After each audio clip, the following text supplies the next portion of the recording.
I remember those little commercials. It was Fruit of the Loom, cause it fits. It fits, yeah. I thought it was nothing is better for thee than me, but that's Quaker Oats. Yeah. Hey, 1, 2, 3.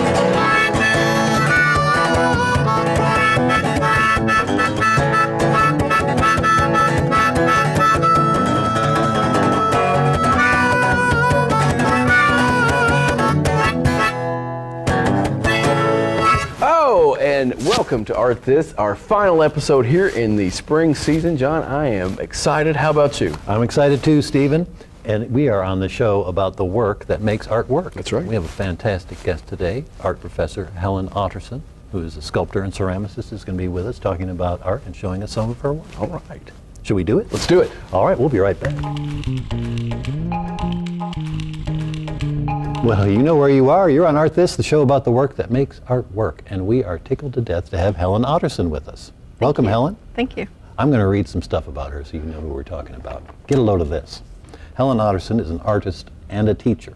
And I think in that order, right? Yes. I thought so. Her work as sculptor and ceramicist has been exhibited throughout the United States and around the world. Some of the places where her work is installed or has been shown: the Plains Art Museum, the Museum of Contemporary Craft, the University of California, San Diego Cancer Center, the Swidler Collection at the Crocker Art Museum, Ken Ferguson Teaching Collection at Kansas City Art Institute, the University of Miami Ceramic Collection and Print Collection, and get this, the University of Tasmania Print Collection. Helen Otterson joined Morehead State University in 2017. She teaches art and creative design. So our theme here is the work that makes art work. And your creations are so unusual and really, in my opinion, beautiful. I want to ask you, the first thing is that what you're trying to do? Are you trying to make beautiful things, or are you up to something else? A little bit of both.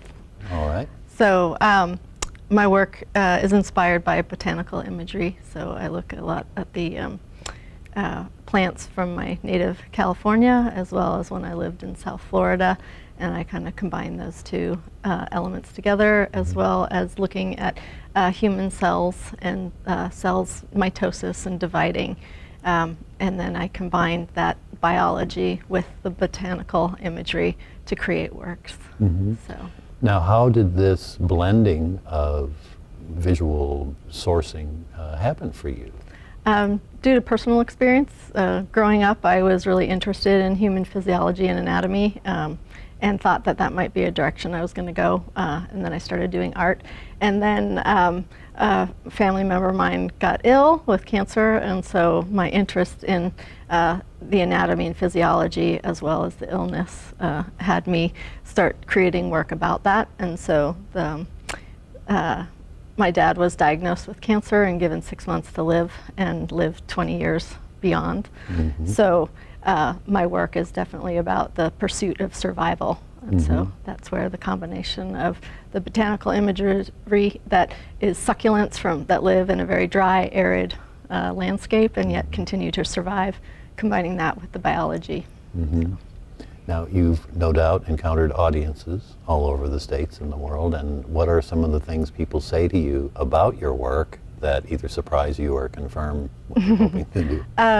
I get people who like to scuba dive. They'll be like, oh, that looks like something from under the sea. And while I have scuba dived, I don't actually look at sea life underwater. So that kind of surprises me, but then I kind of say, well, okay, I get it, because all life forms are connected, so you can see a lot of crossover between the animals under the water as well as the botanical imagery. And then I've exhibited at the University of California Cancer Center, and a lot of the doctors there, when they saw the work, they're like, oh yeah, I see it. And they're seeing in your work what they see through the microscope. Through a microscope, right. Right. Do you use the microscope for? I used to. When I first started developing this work, I looked at a lot of microscope images through the microscope, and that's where a lot of the forms kind of come from. And then because I work in a 3D medium, I'm able to look at 2D images, and then I just see a 3D element. Right. So. You foreshadowed my next question, which is how do you make that transition from essentially a two-dimensional starting place to make decisions about size and proportion and material, Yeah. what is it, a conscious thing that you think your way through, or do you feel your way through? Or? I think I see it. I grew up with dyslexia, so being able to do positive, negative shapes has been very easy for me because I can flip that in my head. And then I just, like when I communicate with my students and they show me a drawing, I kind of make an assumption of what they're going to do. But then because they see the drawing differently than I do, they might make something completely different. So two artists could start with the same drawing and come up with very different three-dimensional manifestations.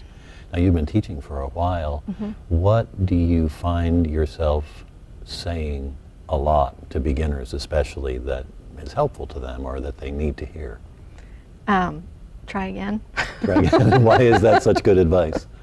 Well, I think with the internet and having things that come at an instant, pushing a button and getting a result, when you're working in art, it doesn't always happen that way. What's in your mind's eye and then what you actually create don't always match up. And so start again, start with a clean slate and begin again. Right. Now, I see in the, in my sort of visceral response to your work rather than an intellectual response to it, and your explanation has been very helpful. When you explain it, I see what you're talking about. But I also feel a very strange combination of soft and not harsh. It's just all the opposite of harshness, and this really strong, persistent energy. So there's a pushing from inside, but where it touches the air, it's relatively peaceful. And I'm not sure how you accomplish that. Is that it something I'm imagining, or is it something that you're working for? Well, what makes me think of that is the subject matter that I'm interested in is not an uplifting one, but in my experience, I grew up thinking that I was going to lose my father, and so our response to that was enjoy every moment of life and see the beauty in it. And I've witnessed both of my parents pass, and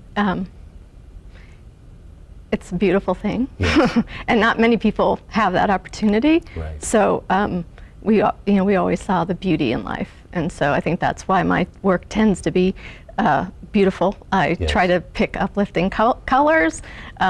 Colors also relate to some of the botanical imagery that I look at. And then I think I started out in ceramics, which is a very tactile medium. And so, I like to touch. I create by touching. And so I think some of that goes into the pieces as well. Yes. Yeah, it's a beautiful struggle. It really is. It's really outstanding. And I would like folks to know where they can see more of your work and follow you on social media and the web. What could they go to? I have a website, which is www.helenotterson.com. Very good. So get yourself there, helenotterson.com. And I'm on Instagram at Otterson Ceramics. Excellent. All right. Well, thank you so much, Professor Otterson. It's great to have you on the show. Thank you. Good luck to you. Thanks. All right. Take care. We'll be right back with Professor Middleton, or Colonel Middleton, as some call him, to get ourselves out of this show. Thank you, everybody.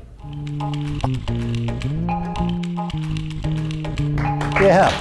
All right, welcome back to Art This. Helen Otterson, amazing work, John. It's beautiful, beautiful stuff, and we are so glad that she's here at Morehead State. Yes, thank you, She Helen, stays for with us. coming on. Stay as long as you'd like. That's right. Well, hey, this is our last episode for the season. It is a little emotional. We're going to say goodbye to our fantastic crew. That's right. Well, thank you, crew, for That's a right. wonderful season. Yeah. Give you all a nice round of applause here. Let's do it. This crew and director Alexis right, we're Matthews, gonna thank graduate our student in great communication. director, That's right. right. Fantastic work. She survived her first foray into graduate school, so how about that? That's right. And we got to thank Mr. Tim Creekmore, our master of the universe, but also advisor to all the practicums. If it's MSU TV, his fingers are on it. That's right.